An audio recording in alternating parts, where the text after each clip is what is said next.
భారతదేశ ప్రజలమైన మేము భారతదేశాన్ని సర్వసత్తాక సామ్యవాద లౌకిక ప్రజాస్వామ్య గణతంత్ర రాజ్యంగా నిర్మించుకోవడానికి పౌరులందరికీ సాంఘిక ఆర్థిక రాజకీయ న్యాయాన్ని ఆలోచన భావ ప్రకటన విశ్వాసం ధర్మం ఆరాధనలో స్వాతంత్రాన్ని అంతస్తుల్లోనూ అవకాశాల్లోనూ సమానత్వాన్ని చేకూర్చుటకు వారందరిలో వ్యక్తి గౌరవాన్ని జాతీయ సమైక్యతను సంరక్షిస్తూ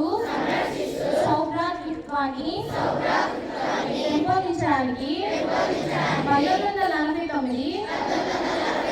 నవంబర్ 26న మన రాజ్యాంగ పరిషత్తులో ఎంపిక చేసుకొని